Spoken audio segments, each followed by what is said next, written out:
Hello, and welcome to the CineFix Top 100, the show where 100 of the greatest movies of all time are giving me a look that I can feel in my hip pocket. I'm Clint Gage, just a guy who's been on CineFix maybe too long. Joining me from the studio, a gal who'd be out of a job if the world weren't such a violent place, Alex Stedman. Hello, hello. And also, the man I haven't seen since he died in a tragic blimp accident over the Orange Bowl on New Year's Day, Michael Calabroke. I'm back from the dead, Clint. Doing pretty good. Good year? Good year. The worst. The worst. Listen. We've the nonstop jokes about the Naked Gun in the beginning of the Naked Gun episodes. You already blew it. Oh, we didn't even say what it was. We didn't even say what it was. I just kind of tipped the hand a little bit. Rookie mistake. I honestly really enjoy the fun of like trying to hold back and like reveal what movie we're talking about. I always in the episode forget. It's so hard because we talk about it beforehand and then we're shooting. Yeah, no. And you know, these people are clicking on the thumbnail. Yeah. You know, no. Every single one closes their eyes and clicks. Yeah. There's a good chance somebody got an alert on their phone telling them the title of this podcast before they tapped on it. So like, you know, it's fine. We're talking about the Naked Gun, guys. As such, we're continuing our Alone Against the World, Season 3. We already jumped straight into it, trying our best to keep up with the sheer pace of the jokes in this movie, and failing. It's impossible to keep up with how many jokes are in this movie. 1988, David Zucker, Jerry Zucker, Jim Abrams. One of the funniest movies of all time? I'm going to go ahead and say it. I think I agree with you. I think a lot of people would probably, my dad included, would probably say that Airplane is the funnier movie. I just wholeheartedly disagree Airplane with that. has funny moments, but it doesn't have the same kind of jokes per minute mileage as this does. Like, it doesn't have as many constant laughs as The Naked Gun does. That's my take on this. It was not a movie that I had really appreciated before this episode. I had caught bits and pieces of it on cable, but I don't think I specifically sat down to watch it, which is crazy because I'm a lover of silly movies. See, I feel like this is like my Three Amigos. Like, yeah. I watched this movie so many times when I was a kid. I just died. Everything about this movie just cracks me up. And it holds up though. For me to watch it with someone with not a lot of nostalgia to it and still be laughing the entire time. I can't take the train to Comic-Con without thinking of The Naked Gun. Every year. And of her. Yeah, I can't.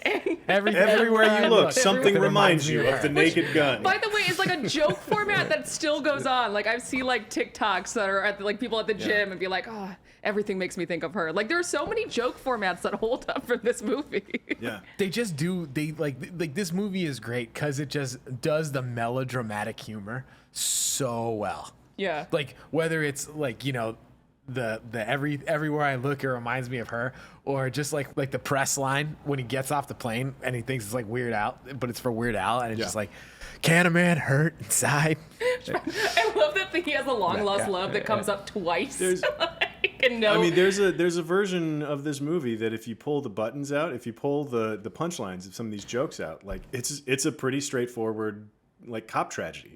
Like there's like to your point about that one line, like can a man hurt, and even his big speech at the end, like you don't really he doesn't make jokes until like they follow the rule of threes really pretty closely, and if you cut out that third one, you've got a pretty basic cop tragedy script, which I mean that's my ultimate rule of spoofs, right? If you're only a good spoof if you can maybe be mistaken for the movie that you're spoofing. But like this movie is so good that it actually just like completely tarnishes Leslie Nielsen's career in a bit before this. So while I was down and out with the kidney stone, I couldn't really do much. But what I ended up doing was watching a shitload of Columbo.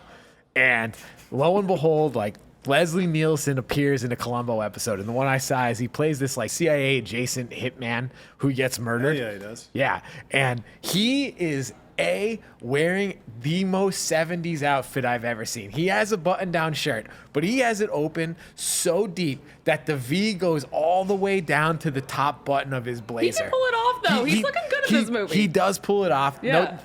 No doubt. Leslie Nielsen is like rocking it. However, like every line he delivers, which is like a very serious line, and it's just like it's a Columbo episode, so it's sincerely dramatic, right? Mm-hmm. And I just cannot for the life of me not hear it as Frank Drebin. Oh, it's the curse of success. Oh for my sure, God, yeah. it's incredible. Like that's how incredible this movie is. But then we've also, this is another great example of something that we've talked about before about drama versus comedy. And like, you know, if somebody starts as a dramatic actor but then makes their biggest name for themselves in comedy, it's because they were funny all along, right? It was just sort of incidental that they got their start doing drama, right? Because like Leslie Nielsen is also the guy. Have you seen those videos of him doing junkets with a fart button? No. Oh my God. Wait, no, that sounds They're amazing. incredible, and we're gonna have a drink after this episode and watch like 30 minutes of them because he used to sit there in junkets with like a little fart button, and he would make fart noises, but he would just he wouldn't address it. So he would just be farting. But like, would the journalists react? Entire interview, yeah. I mean, kinda, yeah. Like, I mean, how do you not be in on the joke with Leslie Nielsen sitting across from me? That's so like so the guy fun. that was delivering all of those like very dramatic, very straightforward lines on Columbo with this deep V is the same guy that is doing fart jokes in junkets just because that's who he is. That's what he wants to do. I think what's so impressive too is I'm sure he is trying, but it never seems like he's trying to be funny. No. Like, you know that terrible feeling when you can tell someone really trying to be super funny? Like, he just plays it completely straight. I don't think there's a moment in the movie where it seems like he's trying to make a joke. Like, he's just reading the script. And you can't teach that kind of talent, in my opinion. Like, he's just so good at that. Well, I mean, it feels to me like it was just this great sort of perfect storm of the script is funny. Oh, yeah, no. Like, you could read this script and just, because I don't think that there was a lot of improv in this movie. It doesn't feel like that. So the script was funny, and then everybody understanding exactly why it's funny and leaning all the way into it. Yeah. Like, that's the only way that this movie works. I think that this script may have a joke on literally every line. Well, no, every line of dialogue is a punchline, and every shot is a gag. Well, that's the thing. Even the visual gags. Like, if I felt like I wanted to reply to a text or something during this, I would miss a joke. Like, you can't take. There's no like pee break moment where you can go and like leave. It's just every single 10 seconds there's some kind of joke. Not a single bit of wasted real estate in this movie. Like, coming into a scene, you know, they're walking down to the docks. You walk past a joke, like on their way to the scene. The dialogue is a joke. But then you're also walking past a joke. There's a guy with a megaphone telling a crowd to disperse, but the crowd's just two people that are just kind of like mildly interested. I'm telling you, someone's got to track the JPM, the jokes per minute. It's insane. Don't forget, he always like hits something with this car whenever he arrives that's one of my favorite whenever he arrives to a crime scene, like whether it's a guy or something. Like, I think he's like, there's like the dude fishing on the dock pole. And he just like hits him and goes like, just knocks him off. Yeah. I mean, that's it. Like, most of the notes that I took watching this movie, you know, I could have written most of my notes down from memory, right? Like, this is a movie that I've had memorized, I think, forever. And I just kind of writing down all my favorite lines and then sort of trying to figure out what it reminds me. We used this quote I first came across of it in one of our top 10 comedy movie lists years ago, but the quote is, figuring out comedy is like dissecting a frog. Very few people are actually interested in it, and the frog dies, right? So it's like trying to figure out exactly why this movie is so funny is like, this is a movie that I think weirdly defies that quote. Like, I could talk about very specifically why these jokes are funny all day long, and that might be me killing a frog, but I don't think it is. I don't know if I can say why these jokes are funny, just because they're so stupid, but in a really smart way. Like, the one that comes to mind when he's looking through Ludwig's office and he says bingo and pulls out the bingo card. That's not clever. Yeah. It's not, but it's like, for some reason, it makes me laugh so hard. But it's like the like fit, like it's like the sequitur joke, right? It's like the joke to get you to the actual funnier joke. They're just coming so fast. But also, you know, in movies like this, when they find the thing they're looking for, they say bingo. And he says it exactly the way that you would expect him to say bingo, and then it's just a goddamn bingo card. And it's so childish and so silly that, and this is the other favorite thing that I saw about it. I think it was in Roger Ebert's review of this when it came out. Let's see, where did I write it down? He said, you laugh, and then you laugh at yourself for laughing. Yeah, because what you're laughing at is like, which makes a 2-minute pee joke with farts, and it's so funny. Yes. It's perfect though. The way that they do it is perfect, and even like like, how do you make him singing the national anthem funnier for as long as they need to make it funnier? And the answer is you cut back to Enrico Palazzo tied up on the couch, looking at the TV, seeing his name underneath this guy butchering the national anthem and going, like, it's every square inch of this thing is covered in a joke that they've gotten all the mileage that they can out of. It's fascinating. Like, even like to like the bingo card jokes, like the dumbest, smallest things. Like when Nordberg bursts into the boat and he's like, all right, everybody drop your guns. And it's like a dozen guys, but the one guy throws it down. One guy actually does drop his gun. Yeah. But then what's brilliant about that is they use that joke as a way to introduce Ricardo Montalban. Yeah, because he picks up that gun and shoots him. To pick up the gun and shoots him with it. Yeah. So it's like, even the jokes, like plot points, narrative beats, dramatic beats of just like, how do we introduce our villain? They use this incredible joke of just one guy, like.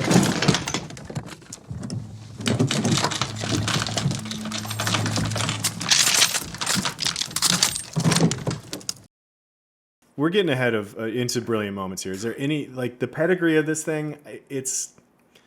It's hard to, because this is a movie that I've had memorized for more or less as long as I can remember. To me, like the legacy of this thing, the only thing that works against it is that it gets kind of lumped in with the rest of their stuff. I feel like Airplane and Top Secret and Hot Shots, which that was just Abrams without the Zuckers, but like it was the same DNA.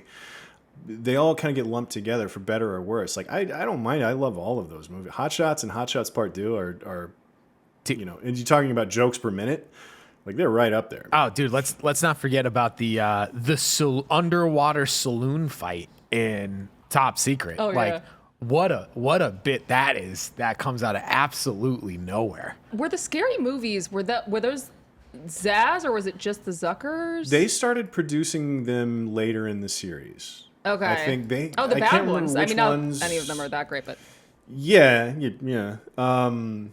Weirdly enough, the first Scary Movie, the one that was actually pretty good, was written by these guys, Friedberg and Seltzer. They wrote the first one, which was actually pretty good. But those are the guys that went on to make Epic Movie and Date Movie and Vampires Suck and all of those like factory line kind of spoof movies that I frankly cannot say enough bad things about. It sucks because those movies killed the spoof genre. I have love for the spoof genre. Yes, they did. It can be a good genre. Spoofs are some of my favorite things. Even the tangentially related spoofs, like the Hot Fuzz and Shaun of the Dead, and those sort of qualify as spoofs, but they're also like take themselves seriously, more so than Naked Gun does. But like Spaceballs, those types of movies are so much. They're made with so much love, and you can tell because these are comedians that love the thing that they're spoofing, right? And that's the only way you can do it right. And then the Epic Movie and the Date Movie and those movies, they were similar. They were made out of New Regency in my days at Fox. They were made out of the Fox lot, and I got paid by a couple at some point. I was working with the post supervisor who was managing it, and just like watching the process of Hitch just came out, and Will Smith's Hitch is a big hit. Quick, write a Hitch sketch to put in the middle of it, and so all of a sudden they have a little person pretending to be Hitch, and like I'm just like, what are we doing? Like it became this grab bag of just like whatever happens, trying to react, Saturday Night Live style to things coming out, but at the scale of a movie, and it's trash. Like they killed it so bad and so hard, and it's so disappointing. Because a quality spoof, I think, outside of the Cornetto trilogies, I don't think they really make them. Walk Hard. Yes. Mm-hmm. Right? Like that is a spoof that is so good. It single-handedly ruined the music biopic. But I think what it is too is I feel like a good spoof should be somewhat timeless. I mean, you were talking about how like the Epic Movie and Date movies, they were like SNL sketches. Yeah. That's why they don't like they weren't that great then, but they're really bad now. That's why even by the time the movie came out, those jokes were stale. Yeah. Right. So it's like it was just such a bad thing all around for comedy in general, I will say. But I don't know. I'm so mad at them still.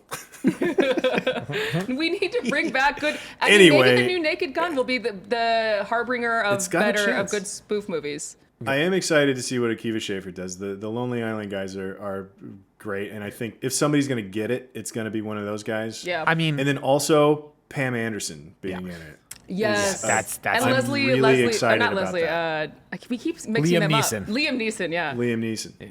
Oscar Schindler himself. Yeah, I've got hope. I do too. I'll be there. One thing that I was thinking when I was watching this is I don't know a modern movie. Like I've had modern comedies that I like a lot. Like I really liked Bottoms. I think I've brought that up a couple times on here. But like I don't know if there's a modern comedy that's made me laugh as hard as I did watching The Naked Gun. No. Like just consistent laughs, like actual laugh out louds. Like in the past 10 years, it's kind of hard to think of a movie that funny. Well, and they also there's a small amount of luck going into this as well, which I imagine we're going to end up talking about the Herman's Hermits montage later. But the fact that they put Platoon on a marquee of a movie theater to make a joke, and Platoon is still a relevant film that we all understand. Yeah, and so that like we can get that like that's kind of lucky. That's one of the better bits. It's a good bit. Yep. Yeah. But is there any more context we need to put on this movie? I feel like we just started sprinting with this episode. One thing I do want to say is like one of the better parts about this movie too is that it was a fully formed idea from the get-go. Because I don't know if you have ever gotten the chance to watch Police Squad, which is the TV show that this is like the successor of. Because like he has played this character before, and if you like this movie, you should 100% and go watch the 6 episodes of Police Squad that exist. Like, they're better than the sequels. They are really funny. So it's like they had the formula figured out before they like walked on set. It only lasted 6 episodes. If it was that funny. I think that's like one of the like those like sitcoms that died because boomers didn't know when to laugh without laugh tracks. So it's like you're sitting at home with 1 or 2 people and you don't know if this thing should be funny, where at least like when you're in a movie theater, like a full movie theater, someone's going to laugh to make it okay for someone else. That's true. There weren't a lot of sitcoms without laugh tracks back then. Yeah. I will also say that not calling it Police Squad, calling it The Naked Gun, like The Naked Gun is an objectively funnier title. Oh, that it's still hilarious. Like even that, it's so stupid. Yeah. What does that mean? It's an amazing title. I think we talked about this in the Hot Fuzz episode. Yeah. I love that cop like names never mean a thing. It's so funny to me. Right. All right. Let's get into some brilliant moments because we already have. What do you guys want to talk about first? I mean, there's the cold. Do we want to talk about the cold open or the title sequence first? What order do you want to go in? I mean, let's just start with the cold open right now and about how we're going to accidentally talk it. We're going to dissect this entire frog here, so we can talk about it in whatever order we want. That's when I was taking down timestamps of what I wanted to talk about. I was like, I'm just writing down the entire movie. You just write. Just like 1 through 85. No, but the cold open. Honestly, it's funny. I didn't laugh as hard as I did the cold open as I did in the rest of the movie. But I do the cold open is weirdly like the most dated part of this movie. Is it though? I mean, is it though? I mean I get it. I don't think it was because I was 6 when it came out and I was aware of geopolitics when I was 6. Like it's not that. Like I understand what's happening, but like it's broad enough to where like it still totally works. But like these actual guys like Gorbachev and like that's very dated. Whatever your politics are, it is still wild that even 40 years later, there is a Russian, a Palestinian, and an Iranian at this table. Oh, sure. And it's just like... Oh, time is a flat circle, yeah. Like, has anything really changed here? No. But I think the reason why this scene isn't the funniest to me is because it doesn't have a lot of Leslie Nielsen talking. No.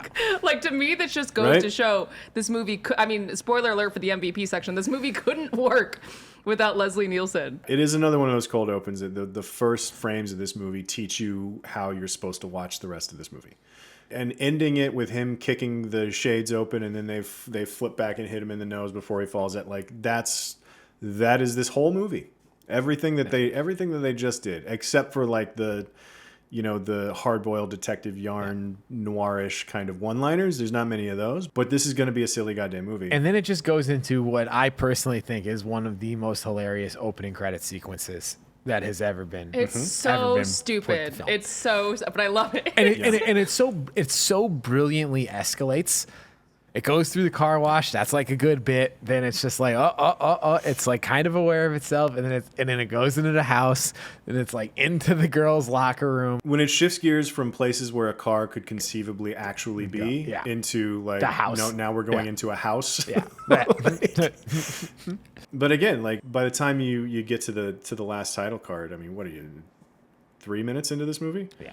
And there's a million jokes. And it's all great. But I don't think I was truly like actually howling until the O.J. Simpson scene. Oh my God. So that'll be the next stop with brilliant moments here. Yeah. Yes. So or the furnace. Or the wedding cake. Nordberg. Yeah, the wedding cake is good. Hang on. Let me just dissect this frog a little bit. Nordberg, like, kicking open the door to arrest him, and he just puts his whole foot through the door. Yeah. It's that, again, it's that like love of the thing you're spoofing. Like a cop kicking down a door and saying, "Freeze, police." Like that is the most standard thing that you can get. And it's like, how do you subvert that? It's like, well, let's just have him kick straight through the door and then like clumsily pull his foot out and then reach through and try to unlock it. And it's so, frankly, genius. Like it's smart. Subverting something that specific, that thoroughly, and this successfully is wild. It's such a stupid idea, but it's so funny. Yeah, when he like puts his hand in. Funny, and I hate to say it because his legacy is not great, but the juice is very good in this scene. Yeah. He's funny. He was a very charismatic guy. Yeah. And he's after the wet paint got me so good. He's so aw shucks innocent in this bit in particular is great. Yeah. You want to really narrow when you say he's so aw shucks innocent. Yeah. Narrow the time frame in which you're going to describe OJ as innocent. Please don't pull that quote out of context. But like leaning onto a furnace and then just the wet paint. He's like, "Oh man, my jacket!" Like in the middle of dying. It's the inconvenience of getting paint on your jacket. They're all There's a wedding cake in there for some reason, and a bear trap. Like the way and I love that they even had to reset. Like they do like the furnace and the wet paint in like one shot, and it pans over to the window all in one shot. But then they cut to reset to just establish the cake. Because the cake isn't like spatially there. It's just purely for the bit. Yeah. And it works so goddamn well. When you get into the idea of the craft of this movie, it's stuff like that, right? Like it's very intentionally building jokes and being very aware of like what you can do in one shot. It's just honestly, it's a more skillfully edited film than you might think on first blush. To know that like no one's gonna give a shit about the spatial continuity of the scene in order to just put that cake there. I can't tell if it's like who cares, it's funny, or it's so methodically thought out of just being like no one's gonna care. I opt to methodically thought out, right? Yeah. Like we have this conversation a lot about like how much credit do you want to give this movie, or like maybe this was an accident. It's just the feeling I had. I don't know, but like I legitimately believe every joke in this movie is legitimately thought out. Like there's sometimes where you think like, well, this is either a first draft or it was like made over months, but I don't think so. Like I think this was a very, very thoroughly thought out and planned movie, and it's stuff like that, like to the point of the cake wasn't there and now it is. Yeah. Like because the only thing that matters is the joke, like escalating that joke, and when are we going to fly that cake in, and like that maybe there's some amount of like that angle's close enough and we can work with that or whatever, or maybe it was like no, I want this to feel like it appeared out of nowhere.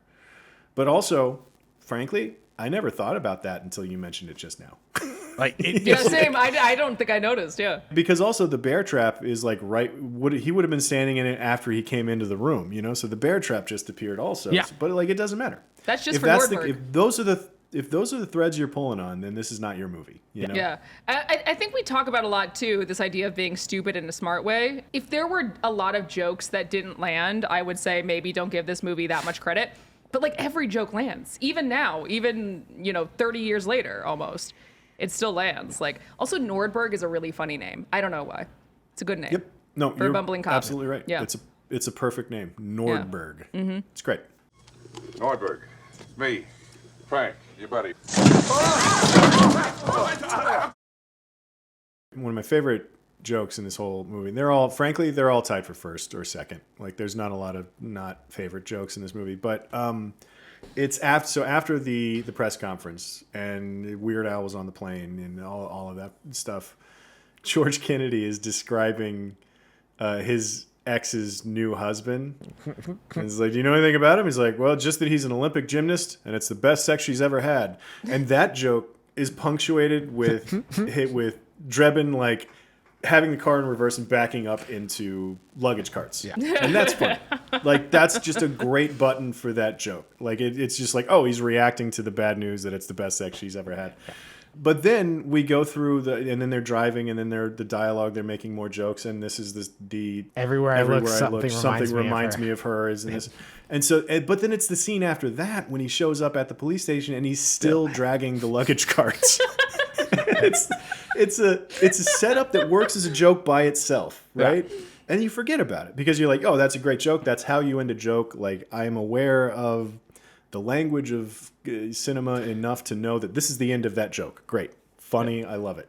And then 2 scenes later, it's still there. And you're like, it's even better. Yeah. Like the mileage that they get out of everything is absurd. And to do it quickly, because again, this movie is 85 minutes. Yeah, because it's so 85 minutes. Like not only is it like hilarious him trying to console Nerdberg's wife, which just goes horribly wrong, but then like the movie has to like very quickly move into some like exposition, which is like explain that the Queen of England is coming to the city. And it's just like, oh great, well we got to make jokes here. And the fact that the mayor of Los Angeles is Olivia Soprano is just like one of the most amazing things. Like that is a like also of like, oh, like, it's a crazy cast when you really think about it. Like I watched this movie as a kid and it's just like, oh my God, like the peeing scene is just so funny that he's just like peeing in the lavatory with the lav. This peeing scene, by the way, predates Austin Powers by what? Almost 10 years. Oh my God, the Austin Powers scene. Yeah. And I definitely saw, like, I grew up with Austin Powers. That's so true. Really makes you think about that pee joke. It had to be an homage, right? It's like the same. I mean, it's a pee joke. You can't go around that. Yeah. It's a pee joke. Yeah. It's totally fine. I'm not mad about it. Yeah. But I don't want to gloss over the hospital scene because I think it's in my top 5, like, scenes that I laughed the most. And I should have looked up the actress who plays, the wife, Wilma, I think her name is. But God, Wilma Nordberg. Her wails, like her just like over dramatic, over the top wails are so funny. Yeah. Well, and Drebin just being so, and this is where again, like this movie doesn't work without Leslie Nielsen. His reaction, he's just completely baffled, as is like, well, unless he's a drooling vegetable, but that's just common sense. And she starts wailing, and he looks over at George Kennedy like, what's wrong with her? Yeah. Like with how confused he is about how she keeps reacting like this to these awful things that he's saying. A gay lover, and it's subtle. Another husband. It's yeah. It's so subtle. And then I mean to end this scene too with this is just we might as well have done a table read of this movie by the time we're done. But like to end the scene with like nobody's gonna rest until we find out who did this. Now let's go get a bite to eat. It's just that killed me when I was watching it. These guys can't even walk away from a scene without making another hilarious joke. Yeah. And it's like every the perfect button. Yeah. Like it just ends this, and then we're on to the next scene, which is also equally hilarious. Like this movie is extraordinary. They're all in this hospital scene. They're all jokes that are playing that same game. Right, they're playing that same game of just like trying to console a wife but being terrible at it. You know? And so every joke that they make is like hitting that button, right? Like every joke that they make are playing by those rules of just like, what's the premise of this scene, and like how can we continue to milk it for everything that it's worth? And the way that to do that is to make one more on your way out of the goddamn room. Like it's incredible. And then we get on to what I think ultimately leads up, like pound for pound, and this is just me. I do think that my favorite scene in this movie is the harbor scumbag. Oh, that's a good. I mean, listen, it's not surprising because you love scumbags. I do love scumbags, and this is as close. Yeah, and this is starting to get into the seedier end of a crime movie, which is your thing. Like I get it, but also it's I feel like in a different life you would have been a quick change scam guy. Like you could have gotten away with that. Like the facial expressions on this harbor scumbag. This guy has 1 minute of screen time and just absolutely he does a great job. He absolutely owns it. Like when he's like postulating on like if I should take the money to like give him the information. And just like the whole bit, right? Which it starts with Drebin bribing him, and then ultimately ends up with Drebin making money because the scumbag wants to know information about it. And it's just a funny conceit.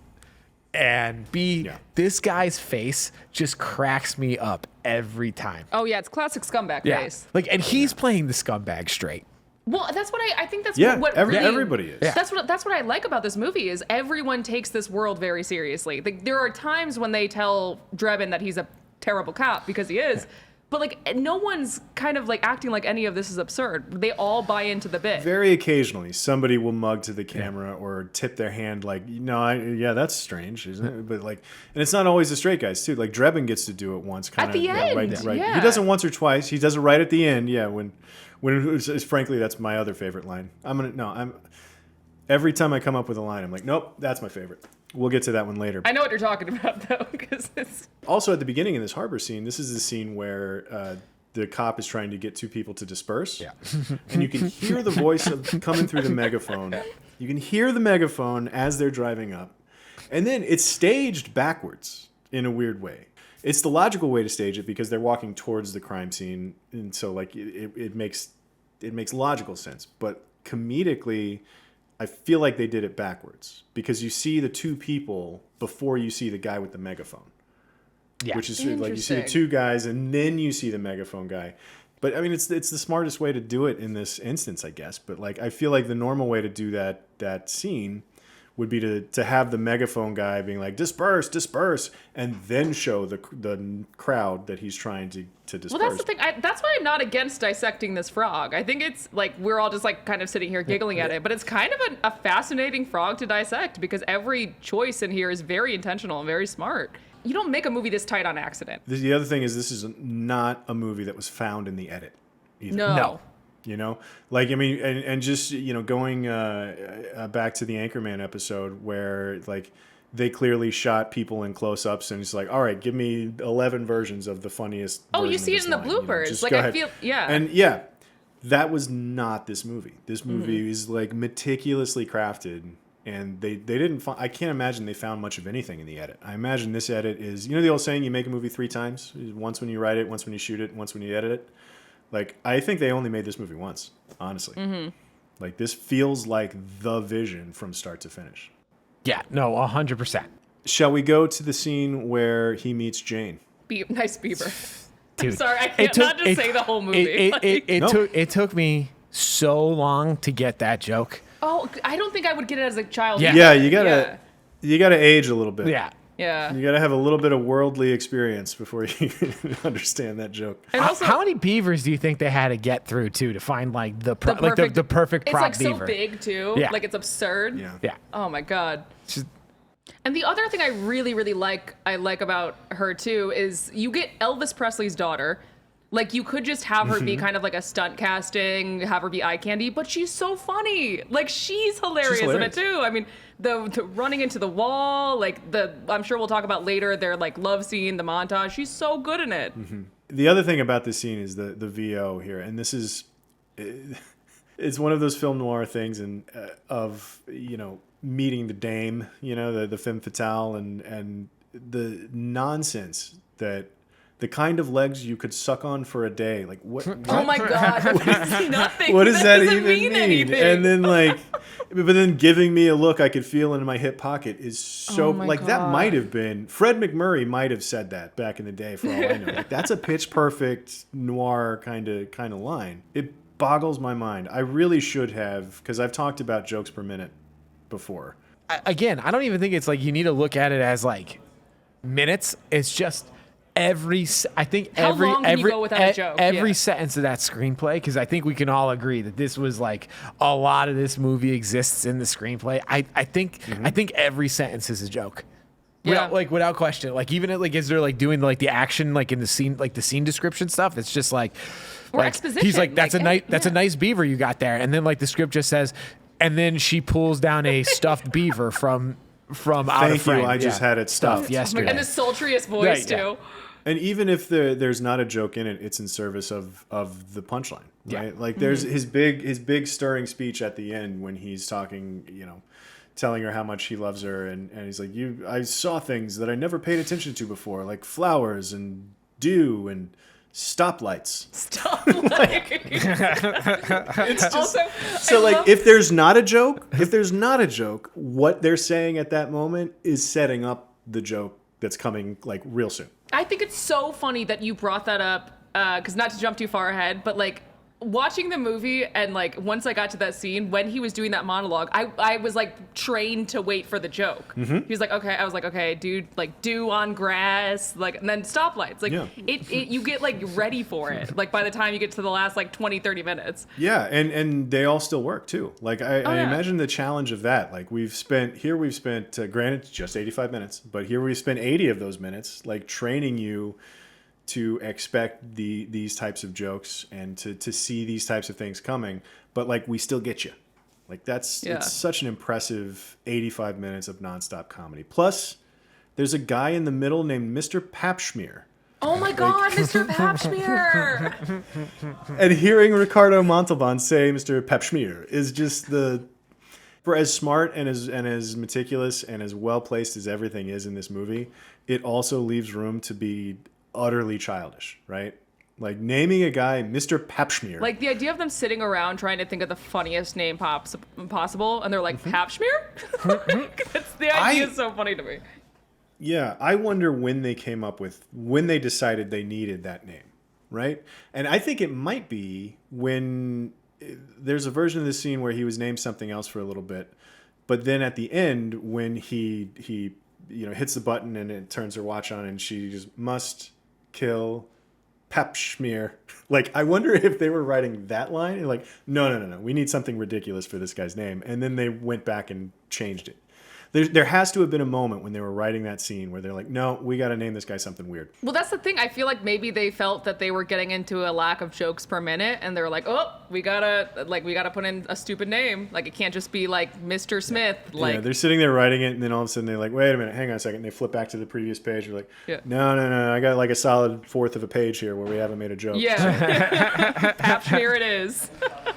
Tell me, Mr. Papschmear, in all the world, who is the most effective assassin? The next one I wanted to talk about was the driver's ed car chase. Oh my God. Like, Extend your arm. Extend your middle finger. Yeah. Oh my God. Excellent, Steph. Go for it, again, Stephanie. To the point of the harbor scumbag, everyone, even like the characters who are in it for 3 minutes, are absolutely crushing it. Stephanie's hilarious. Not only is he funny, but this surgeon, right? Like you talk about the rule of threes, and he just keeps driving into bigger and bigger things that explode before like going that ends in a fireworks factory. Speaking of which, you want to talk about like the funniest bit of like the callback to like the everybody please disperse, and then it's only two people, to have the exact opposite joke where it's just like, all right, everybody, nothing to see here. Well, also, and the fireworks factory is just exploding behind That's the them. most enduring meme, I feel like, from this movie. It's like the one thing that you still see to this day on social media. Nothing to see here. Nothing to see here. Also, probably the most expensive scene in this entire movie, like easily. Do we skip over the scene too where he parks his car, but he doesn't actually park the car, and then it just like kind of takes off down the street, and he just starts shooting at it? And he shoots it, and it explodes. Yeah. Like I think we did, but again, like it's hard to. Did anybody get a license? Like number? you can't look up. You can't look up from the movie without missing a joke, and you can't do a podcast about the movie without skipping something. Yeah, you're right. It's just. I will say also, like the way that things are planted in this movie, like when he reaches up and fires his gun, his shirt cuffs are unbuttoned. And in the next scene, that's when he gets the cufflinks. He's like, I could use a new pair of cufflinks. Oh, that is funny. So there isn't, like, to the idea of just, like, one joke to whatever. Like, we'll do whatever's funny in the moment. And there's some of that going on. But then, like, to set up the fact that he needs cufflinks a scene prior to him doing the cufflink gag is like, that's effort, you know, that's a surprising amount of effort. That's why I'm willing to give this movie so much credit. Like, I really do feel like it's so intentional. Honestly, it's stuff like that is exhibit 1A about like these guys knew exactly what they were doing at all times. Like, as goofy as this movie is, it is brilliant. Comedy's hard. It's not easy to make Comedy's out laugh so like hard. this. It is so hard. It is. I really do think making a good comedy is the hardest movie. Like, I don't know. Particularly one that holds up like this. It's like, it's wild. We got to talk about the safe sex scene. Oh my God, I yelled at that scene. I yelled. Which begins with one of my favorite lines also. I'm boiling a roast. Then she pulls it out. She pulls it out. Like, what is the least sexy thing that you could be cooking? And it looks like gray I'm boiling and disgusting. a roast. Yes. I mean, it's such a great line, too. It's like, I'm boiling a roast. How hot and wet do you like it? Very hot. And awfully wet. Well, they could have gotten like a traditional comedian to do this role also, but no, they got Priscilla Presley, and she crushes it. And I think it's more of like, you know, everyone knew that like OJ was charismatic by the time this movie came out, but I don't think Priscilla Presley, correct me if I'm wrong, had a lot of roles before this. I honestly have no idea. As far as I'm willing to, someone could correct me. And I don't even want to know. No. Like, this is one of those things where, like, as far as I'm concerned, Priscilla Presley only ever did The Naked Gun. Like, I know that's not fair, but that's where I'm at. And this is my two favorite things about this movie. One, we talked a lot about is the escalation. And two, the other thing that I like about, and this whole era of their work, because Hot Shots and Hot Shots Part 2 have some of the best comedy monologues of all time. And there's one of them in here. Leslie Nielsen gets a couple in this movie, but there's one of them in this scene where he's talking about his ex. And I think she had her music, and she traveled with the Chicago Men's Chorus 300 days of the year. Like, it just keeps... So there's the escalation of every joke on screen, and they keep kind of doing that thing. But then there's also these moments that are these self-contained monologues that only Leslie Nielsen just destroys these monologues because he takes them so seriously. And I gave her a harp for Christmas, and she asked me what it was, and like all of these completely absurd thing. And this is the Goodyear blimp. Goodyear? No, the worst. The worst. Like, it's so. I mean, it's so between how they escalate visual and physical comedy, and then also when they stop down and write just a truly brilliant comedic monologue. Like, there's just no stopping this movie. Every square inch of this movie is hilarious. And then they get into the safe sex scene, which is, again, like I said, I yelled at this scene. What did you yell? I yelled, "What the fuck," which will be bleep. What the f***? Okay. But like I was watching it alone and I yelled. Like, you don't, even at this point, I feel like you don't expect to see two people in human-sized condoms, and then like the squeaking when they're when they're kissing, and it's just that squeaking noise, and then you see the giant condom wrappers. Yeah. Also, before we even get there, him pulling his tearaway suit. That's what I was just gonna say. Tearaway suit. The tearaway suit is incredible. That's another thing that you know, to dissect this frog, like getting the genre that you're making fun of and genuinely loving it and understanding it. And there's moments like that where there's like the femme fatale is able to like one zipper, boom, naked. And it's like, what if he does that too? You know, like there's the subversion of the tropes that you're making fun of in such a pleasant and smart way. The only way you can do that is if you legitimately love the thing you're making fun of. And then it just goes right into the montage, which is also very which good. is just also an incredible bit. The tattoos on the beat. My favorite is the red, like the clotheslining, the Red Rover. Like, oh my God, that's great. Yeah. She's riding a bull at a rodeo at some point, and then this is where they come into the you know, they're laughing coming out of a movie, and it's Platoon. Platoon, So it's a coin flip whether or not that joke holds up with Platoon, but like they nailed it. Though I do think my favorite part of this whole scene is the very end when it does the music video credits. Like, I don't know why, but that killed me. Here's a question that I have as an old do they still do music videos and have that credit block up? I don't think Is so. that a joke that's lost to time? It might be. Because I think I might the be like the fact that- last person, like, because I grew up watching at least MTV. I think someone 5 years younger than me maybe wouldn't get that joke. I don't know. Yeah, I honestly don't know. Like, I've got kids that aren't old enough to tell me how out of touch I am yet. So, like, I'm not sure. But the Herman's Hermits credit block at the end of this really sold it because of, like, Oh yeah. just the way how ubiquitous music videos were and how strictly formatted that sort of credit block thing was. Tayo is telling me that that's usually in the video description, which that's a very good point. Yeah. As So it doesn't really YouTubers exist ourselves, we anymore. probably ought to know that. So Yeah. yeah, it might not exist anymore.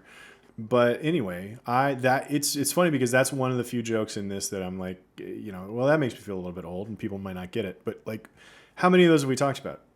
Well, Like, maybe they don't know. Maybe they don't know who the world leaders were in the opening scene, and maybe they don't get what MTV used to look like.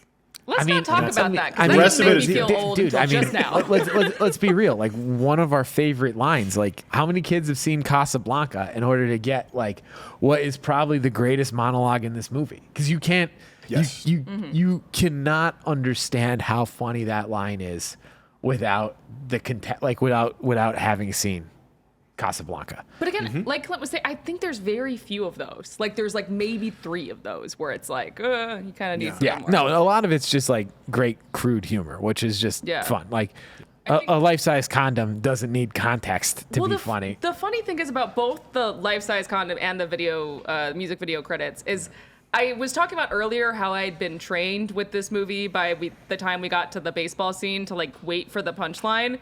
I was still shook by the life-size condoms and the stupid credits. Like I still wasn't like halfway through this movie. I still I was trained, but still not ready for the life-size condoms. Well, there's such an excessive amount of jokes in this movie Yeah. that like they just don't stop. Like they don't stop in any sort of traditional structure. Like they just keep going. Even that monologue that you're talking about at the end, which like we've referenced it a couple times, but Are we gonna just get to the baseball game? I like. can we? If there's anything that we can accomplish by not talking about particular scenes, it's maybe anybody that hasn't seen this movie or hasn't seen it in a while, just go back and just pour over every detail. of this movie. But Yeah. wait. I'm there sure is- we missed something. we missed something. The one that we can't miss, even and now, as I'm just like scrabbling through this, like we could not talk about this scene. We could not talk about this scene. I faked every orgasm. Oh my god, that's so funny. Oh my god, I Yeah. laughed so hard at Like, that. By the way, I faked Faked every every And that hurt. Yeah, That hurt You her can see too. it in her Her face. reaction, she was hurt. Oh god damn it! Oh my god. and then, okay, like, let's the talk about the yeah, baseball yeah. scene. We should. One of these again. I'm just going to preface every sentence that I start with. Is my favorite part of this whole sequence is that the queen has to kick people out of her seats. yeah. Yeah. And then later she's passing the food down. Like Yeah, like Welcome to and America. again, like that's such a smart juxtaposition of like proper British royalty dealing with like blue collar American shit. Yeah. And it's such a smart way to do. Like, what would the queen and like imagine the queen at a baseball game? It's like, well, you pass food down and pass money back, and you always have to kick people out of your seats, and then when it turns into a brawl later, and somebody behind them yells, "Kick him in the balls!" They're sitting next to the queen, like. So it's just even like putting the queen in that environment and like and she gets to throw out the first pitch and it's like a screwball and like what happens when we put the queen in this environment? And the answer is jokes on jokes. yeah. Because everyone's funny. Like everybody is funny. It's not just Leslie as great as he is. I do think my favorite part of the baseball scene, though, is the montage where they're all going, like, you just watch the baseball game and, like, someone gets his head, like, hit by a ball. the bloopers. Like, There are three Yeah. bits in that are working The tiger. simultaneously. Like him figuring out that the audience loves when he calls strikes, Oh, and yes. then he just starts dancing. B, him patting down every player as they're Yeah. like trying to rob the bases. And then there's C, it's the bit on the Jumbotron where it's like the guy gets bit by a tiger, he gets hit by a car, he like loses it. Like all those things are happening concurrently, and I'm just dying laughing at every single one. There's so many jokes in this. Well, and baseball then, scene. but even before that, he's Enrico Palazzo. Yeah. Mm-hmm. Yeah. And then he's the umpire. And then like the Enrico Palazzo bit is hilarious. And then all of a sudden he has to make sure that we don't get to the 7th inning stretch, so he's calling everybody safe, and then he's in the rundown. But before even that, you have all of the chewing tobacco. Like everybody's spitting, even the players' wives, and this is another thing where it's like the one of the few lines. It's not a joke in and of itself, but it's setting something up that's right around the corner. Is like, hey, look at those lovely ladies. It's like, oh, that's the players' wives, and so it's like even the player. So then later they can cut to the players' wives spitting tobacco onto the field too. Yeah. The setups and payoffs and the way it's not fair. Like how smart this movie No, is. it's really not. Like, The other great thing about the Enrico Palazzo bit, though, is at the end, after like he saves the day and everything, somebody goes, "It's Enrico Palazzo." This is 15 minutes later, But I also there's a couple things about how they resolve the entire movie, like how they kill Montalban, right? Yeah. Number one, he just pulls an Uzi. Can we talk about the choice to give him? He's sitting there next to Jane, and he pulls an Uzi. That's just a funny sight gag. oh yeah. But then to knock him off of the, with the cufflinks that he got earlier, to knock him off of the back of Dodger Stadium, and then he gets run over by a bus, and then it's a steamroller, and then it's a marching band, and then George Kennedy says, "My father went the same way." Like they're not done with the joke. Like they escalate the sight gag of the joke. Like here's this, like he's dead, and he's like imprinted in the pavement. Yeah. And then he gets run over, and all of the things, and then the final step is George. My father went the same way, which is so exact absurd. Like same way. it's such a hyper specific way to die. Falling off of Dodger Stadium, getting run over by a bus, a steamroller, and a marching band. And then my dad went the same way. Well, we were talking about earlier. That's like one of the few times that where someone gets to look at like what, like, and it's Frank. Yeah, Even Frank is like, "What and did it's Frank. you just say?" Like, Yeah. It's just funny because you could have ended the joke. That could have been it.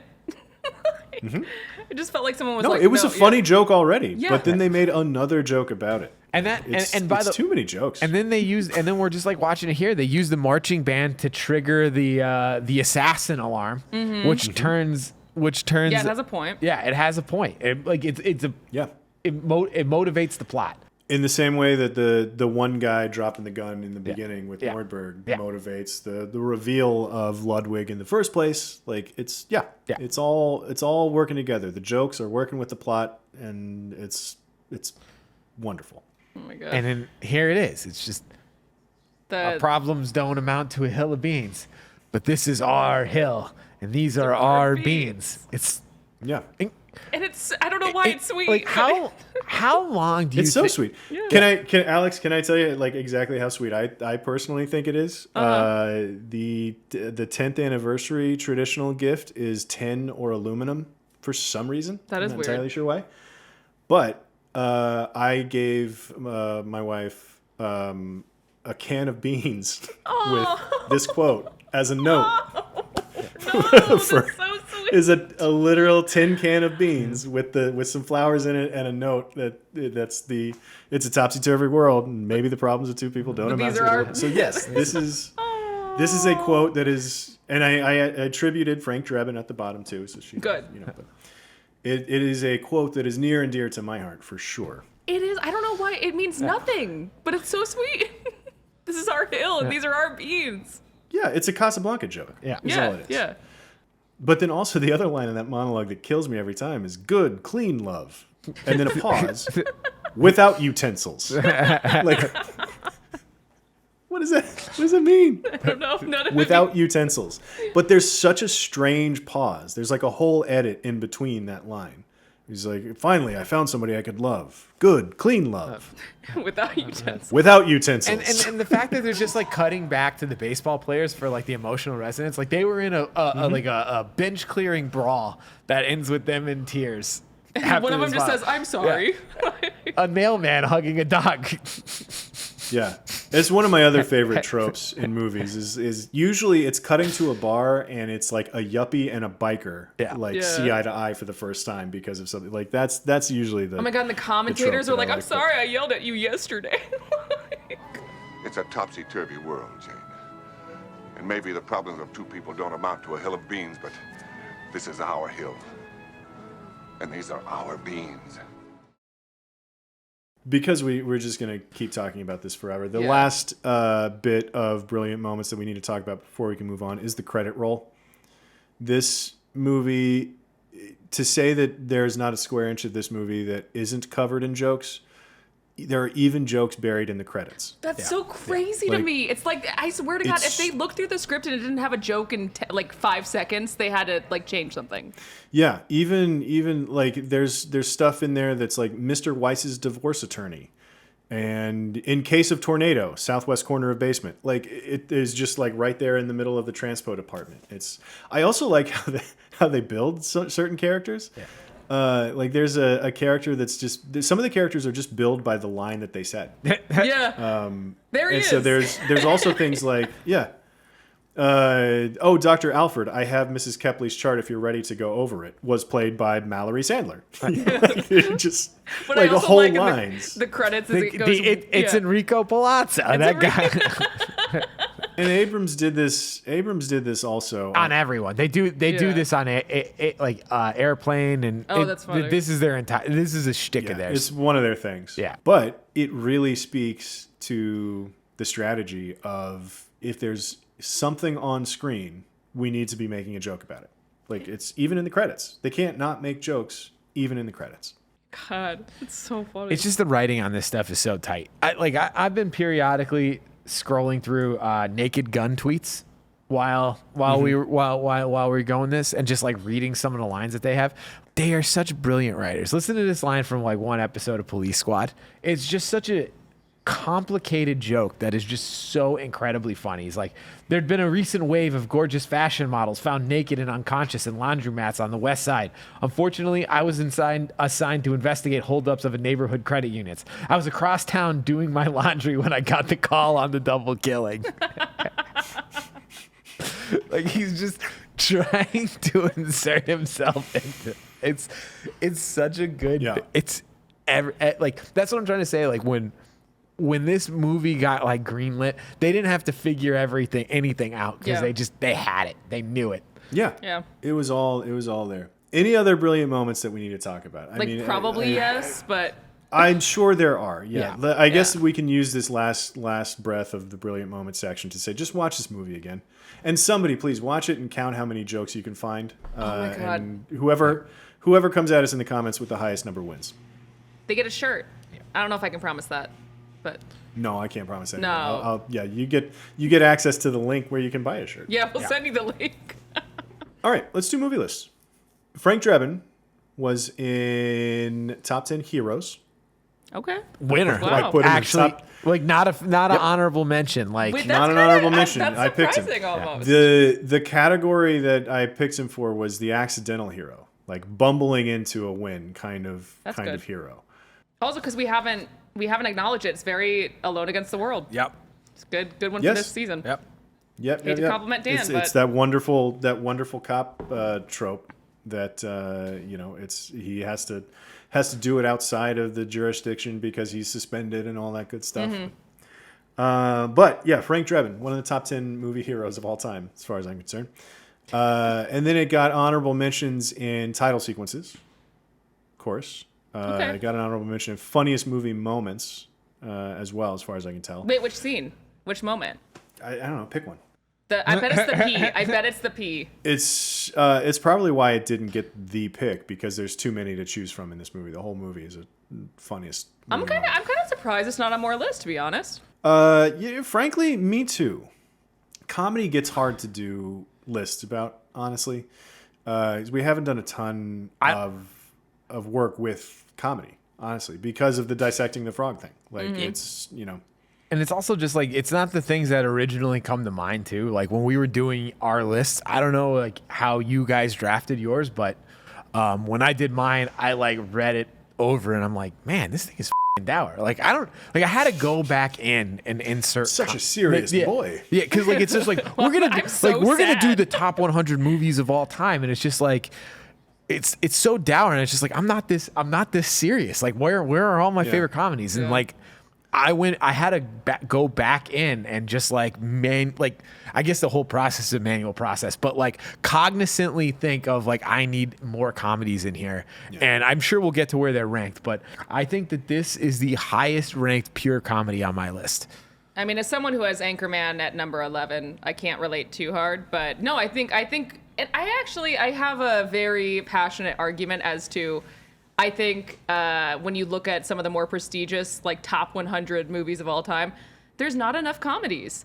Like, yes, they're silly and stupid, but it's so hard to make an actual funny movie. Yeah. It's so hard. I think the amount of craft that goes into making comedies gets overlooked quite a bit because you're just like, oh, yeah, funny joke. Okay. But, like, where are you going to put that wedding cake?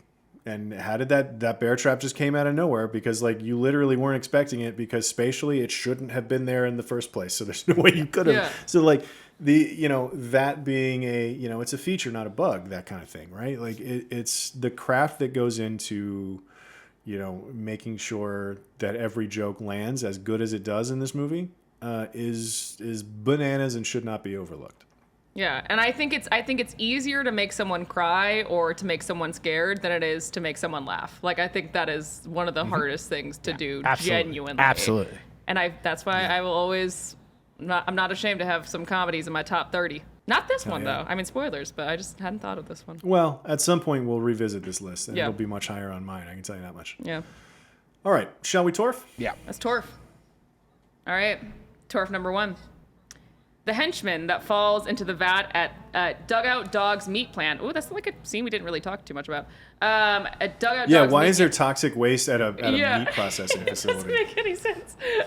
So good. That henchman can be I'm sorry, seen, I can't hear you. Can you say it again without shooting your gun? It's like the most polite request when he's getting shot at. Stand up, guy. Sorry, go ahead. That henchman can be seen wearing a ring when his hand sticks out of the water. Later at the baseball game, Vincent is served a hot dog with the same finger with the henchman's ring on it. True. Yep. True. Yep. Yeah. Yep. Mm-hmm. Fun fact. And also, for a hot second, it's easy to mistake this for a Batman joke, but Batman was made a year later. Oh, that's a good point. Yeah. But no, that's another like long distance setup. Part of it is just like you have to pay attention to the set design at that shootout to understand that it's a dugout dogs. Like we're a meat processing facility that makes hot dogs for baseball games. It's such a deep joke.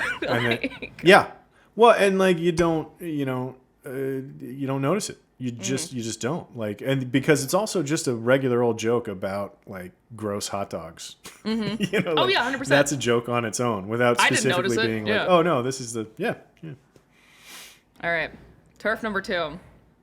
This is one of 3 1988 comedies that features a scene in which a villain is run over by a steamroller. True or false? In 1988 specifically? Yeah. So there's 3 of them. Roger Rabbit. Yeah, Roger. So would there's have been 2 around then. Yeah.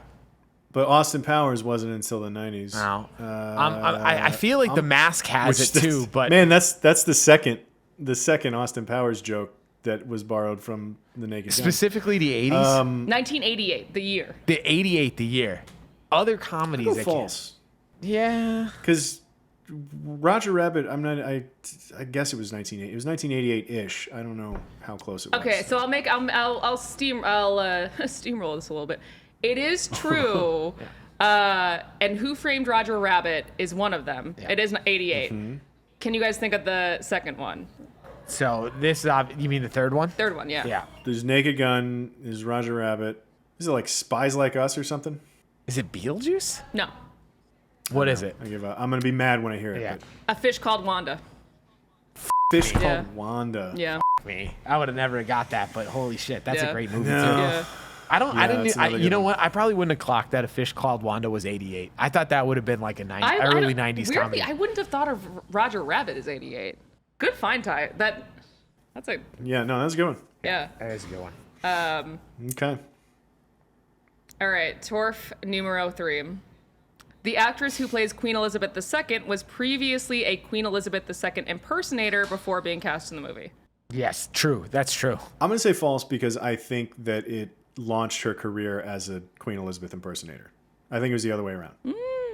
Nah, I don't think so. Why would they look for a diamond in the rough? I think like that's like one casting thing. They're pulling for Yeah, the it's big just like guns. yeah, find me a queen, like a queen impersonator. I think she made a career out of that. You're right, Cal. Jeanette Ah. Charles got her start in 1971 after she had a portrait of herself painted as a gift to her husband. The artist later remarked on her resemblance to Her Majesty in a newspaper interview. Yeah, that makes What a total sense. weird gift to give your spouse. An oil painting. Wait, I love that though. Like, Yeah, the it's flex. it's a flex for sure.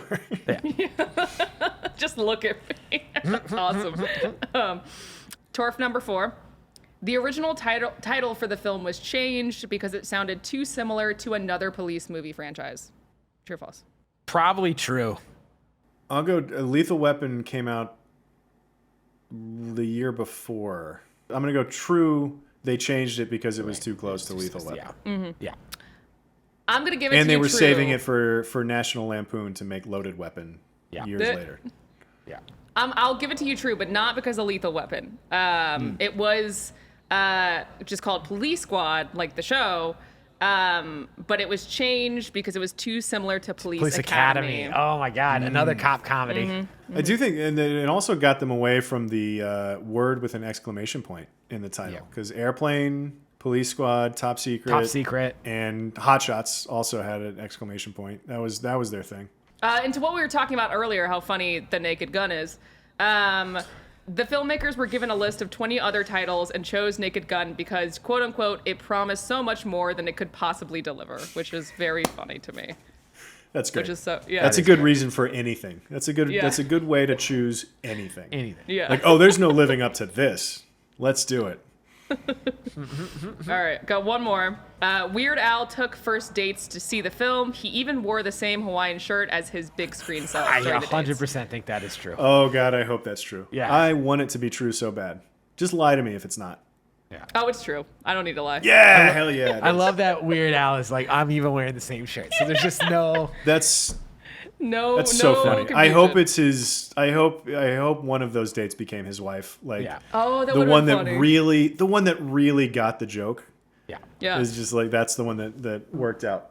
All right. Well, this is going to be the shortest one of these segments we've ever done. But who's your MVP? Leslie Nielsen. It's Leslie Nielsen. It's Frank. Leslie It's Frank. This It's Frank really is the Drebin. shortest Yeah. Like, Yeah, there's- no, we can already move on. We've talked enough about how the movie just doesn't work without that performance. Like, No. it's, No. All those visual gags are great, but they do not work without Frank Drebin. the shoes Liam Neeson has to fill are quite large indeed. Yeah. But like we've said, the way to do it is just not try to do Leslie Nielsen. Okay, well then, in this perfect movie, who are we gonna swap out for Nicolas Cage? I have a perfect choice for this.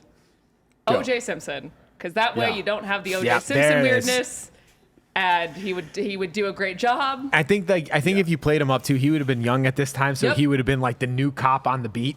Yep. And yeah, that's This was like the easiest one for me. yeah, that's the number. Yeah. No, Nordberg would be great, and also seeing him be like good natured aw shucks innocent guy that I described O.J. Simpson as earlier.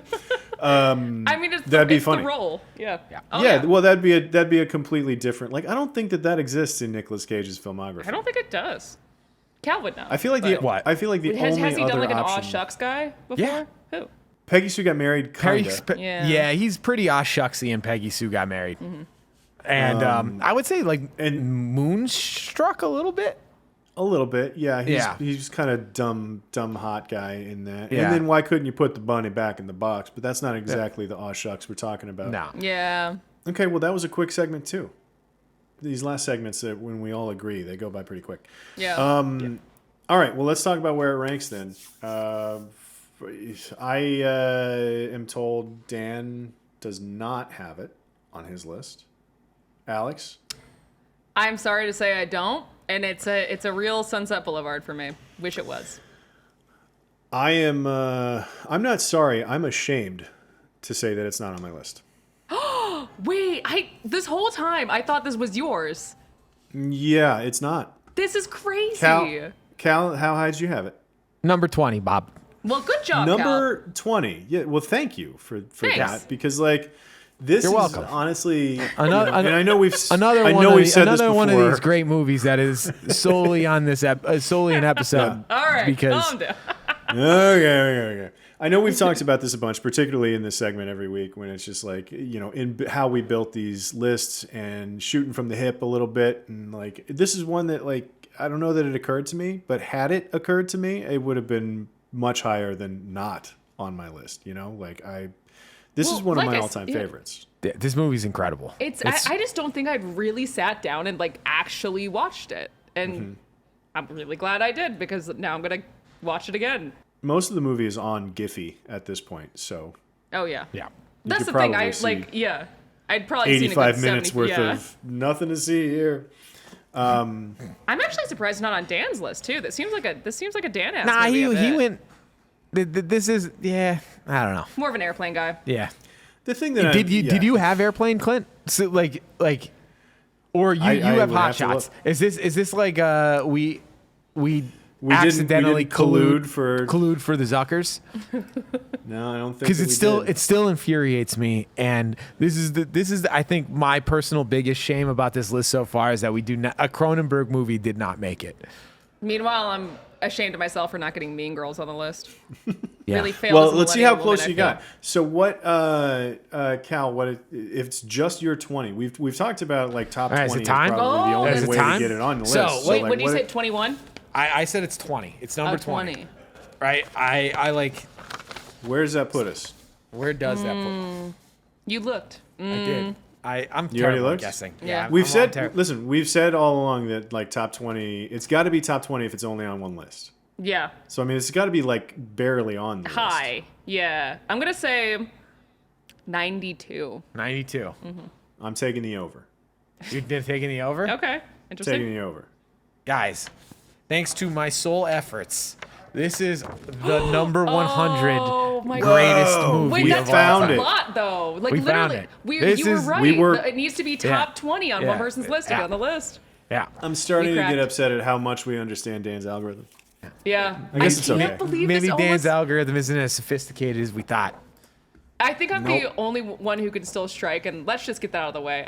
We're not striking We're not this. striking this No. movie, right? Like No. We're not we striking just this movie. No. we just gushed No. about Well, this absolutely movie. not. you both have strikes available. Oh, do you I'm have the you only not one that spent struck one, yet? right? No, I have not struck yet. Okay, but this not is your struck. movie. You're not going to strike. I'm it. not. Yeah, I'm not going to strike my Yeah. number 20. My own number 20. Yeah. Listen, I didn't put it on my Wow. list. I'm not going to let you. God damn it. It's number 100. Number 100. We did it. It's We a did good it. 100. I think you need a good one for Yeah. 100. This is I'm a glad- great. I'm This happy with where is it's a at. great button. Yeah. Like it's good. every It's, like oh, every really- it's like a perfect button. Yeah. Oh. Really is. It really, if there was ever a really movie is. that knew how to put a button onto a scene, Yeah. this is the perfect fucking button. Wow. Don't also we should probably call out, let everybody know to buy our shirts. We should just do the housekeeping. Yeah, listen, guys, the shirts are available to buy. Nothing says I'm a weird film snob like our Ikiru Uncut Gems mashup T-shirt. Yeah. It really is so quite. Make sure wear it all around town. Make sure all your neighbors know exactly what kind of weird film snob you are. I'm gonna wear it around my mom. Uncut Gems. I'm gonna wear it around my mom. She's not gonna get it. Nope. It's gonna feel great. Yep. It's going to be, Yeah. again, Yeah. it's a great conversation starter. Yeah. Because it will Wear be it, a long yeah. conversation to describe what it means. If you wear that shirt to a party, odds are that the people at the party who aren't talking to anybody else probably get that shirt. Well, and this is the thing. It's Yeah. going to be like Weird Al meeting his wife at one of his first dates to go see The Naked Gun. And it's just like when you go to a party and you meet somebody that gets the T-shirt, Yeah. lock it down. Just Yeah. lock 100%. it down right then and there. You're not going to do any better. It's true. Wear it on first dates, anything. Yep. Uh-huh. Yep. Weddings. Just it's very much a here's what you're dealing with kind of statement. You know? I'm insufferable. Yeah. I'm insufferable, and I'm not sorry. No. Anyway, right. Buy our shirt. Anyway, buy our shirt. It's so much fun. But that is going to do it for us this week. Thank you for watching The Naked Gun. And honestly, thank you, Cal. I'm glad that this got high enough on your list to make it on there. This was great. This was so much fun to watch. God, and it's so funny. Laugh and talk about. Yeah. I just love me a good spoof so much. It's my whole thing. But also, thank you to producer Tayo Oyekan for meeting us by the 53rd Street entrance of the 7th Street Stockyards. Thanks to technical producers Marhyan, Franzen, and Amir Rakib for not knowing what a harp was when I gave one to them for Christmas. And DP Jamie Parslow for leaving his mic on while he peed. And Dan, who is famous for not getting jokes, will not be thanked this week. Nor any other week, as long as I have anything to say about it, for that matter. But join us next week as we continue Season 3's Alone Against the World theme with the, again, the only sensible companion to the movie that we watched this week, Alien. So, you know, get ready to laugh. Oh, yeah. It's a real chuckle fest, that one. In space, no one hears you laugh at the Naked Gun. Damn it, you just took the joke I was going to say. Oh. The low-hanging Beats fruit. to it. All right. Well, stay safe, be good, and we'll see you next time.